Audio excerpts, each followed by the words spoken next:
स्थिति वो जगह ध्वस्त हो चुकी है। वहाँ कोई भी नहीं है, जो बचा भी होगा अगर, तो भगवान ना करे उसके साथ क्या हुआ होगा।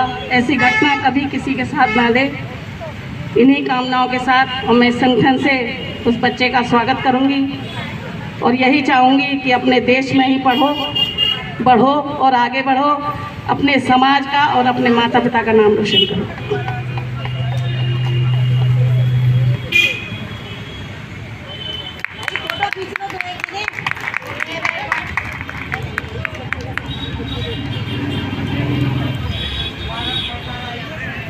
मोबाइल तुम पे रही तू? अरे भैया मंच के आगे तक और देख लेने लगा। बिटू मोबाइल तुम पे है ना? देखो ना पीछे वाली ने देख लेने ना।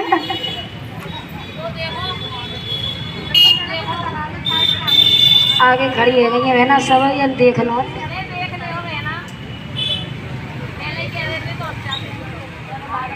नमस्कार सभी को, सभी मातृशक्ति को मेरा नमन और सबको चरण स्पर्श। मैं ऋत्विक, जो खार्किव में था, जो मात्र रशिया के बॉर्डर से 38 किलोमीटर की दूरी पे है।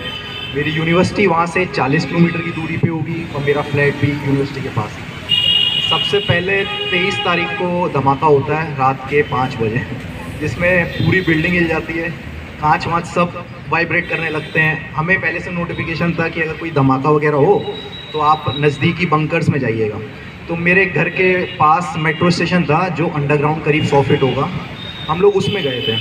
करीब 7 से 8 दिन मैंने उस बंकर में गुजारे थे, जहाँ कभी हम लोगों को खाना मिलता था, कभी नहीं मिलता था।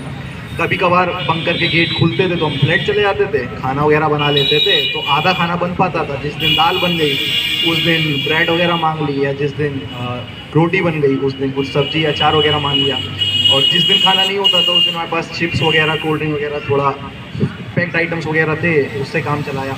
तो करीब 7 दिन करीब मैंने उस बंकर में निकाले, जहाँ पे सोने के लिए भी कुछ सुविधा नहीं थी। हम लोग अपनी चादर और रजाई वगैरह लेके गए थे। वहाँ 28 तारीख को जब पुतिन की तरफ से बयान आता है कि हम परमाणु तैयार कर रहे हैं, उस दिन हम लोगों ने सोचा कि अब यहाँ रुकना ठीक नहीं है। हम लोग वहाँ से निकल के पहुँचे बॉर्डर, जो कि 2000 किलोमीटर दूर था। तो हम जैसे ही 1 मार्च होती है, 1 मार्च को हम सुबह 7 बजे पहुँचते हैं। अपने फ्लैट से केवल डॉक्यूमेंट उठाए थे, कपड़े भी हम लोग जो हफ्ते भर 10 दिन जो वहाँ से शुरू हुई थी 23 तारीख के बाद, कोई कपड़ा वपड़ा कुछ नहीं बदला। नहाने का तो मतलब ही नहीं था। सुपरमार्केट वगैरह जाते थे तो वहाँ लाइनें लगती थी, जब तक नंबर आ पाता था तब तक सायरन बज जाता था। सायरन बजते ही हम लोग बंकर्स वगैरह में भागते थे और लगातार बमबारी वगैरह, बिल्डिंग्स गिरने की आवाज़, बम फूटने की आवाज़, सब। 1 मार्च को जब हम लोग अपने फ्लैट से निकले थे, करीब मेरे साथ 3-4 लोग और थे, हम लोग वहाँ से निकले रेलवे स्टेशन की तरफ। हम लोगों ने जस्ट फ्लैट का गेट ही खोला होगा, तभी वहाँ की जो म्यूनिसिपल कॉर्पोरेशन की बिल्डिंग थी, मेरे से 250-300 किलोमीटर की दूरी पे होगी, वहाँ ब्लास्ट होता है। ऊपर से जेट वगैरह आते हैं, बम गिराते हैं, वो निकलते हैं। वो गिरने के बाद हम लोग तो पूरा कांपते हैं, पूरी बिल्डिंग से। मतलब ऐसा धमाका होता है जैसे दिवाली पे अगर आप पास में बम फूटता हो तो भपका सा आता है चेहरे पे, वैसा 250-300 मीटर दूर पे भपका आया था। तो उसके बाद हम लोग वहाँ से निकले, 4-5 किलोमीटर पैदल करीब चले थे रेलवे स्टेशन के लिए।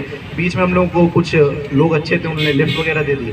रेलवे स्टेशन पहुँचे, वहाँ से लवीव तक का सफ़र था करीब 22 से 24 घंटे का।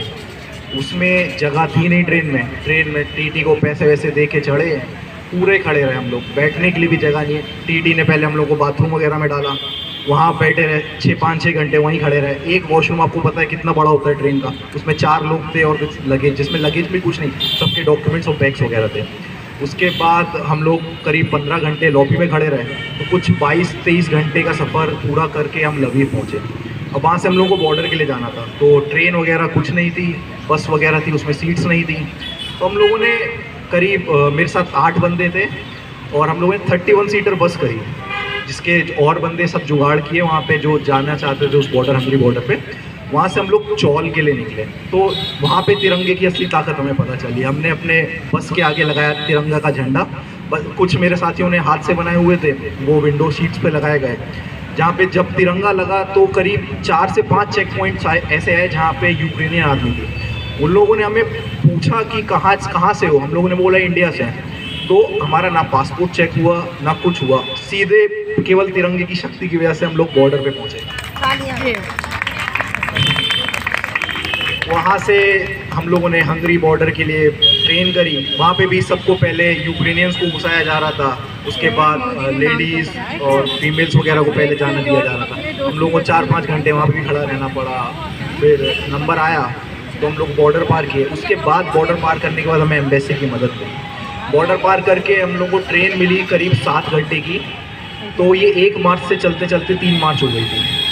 3 मार्च के आसपास हम लोग बुडापेस्ट पहुँचे 7 घंटे की ट्रेन लेके हंगरी बॉर्डर से। बुडापेस्ट पहुँच के वहाँ से एम्बेसी वगैरह में बस वगैरह की, हम लोग एम्बेसी हाउस गए। तो मेरे पास मेरा खरगोश था तो मुझे उतार दिया गया, मुझे फ़्लाइट नहीं लेने दी गई। उन्होंने बोल दिया कि जिसके पास जो भी जानवर है वो फ़्लाइट नहीं लेगा, उसे आर्मी का विमान आएगा उसमें जाना है। तो फिर हम लोग को 5-6 घंटे बिठाया गया।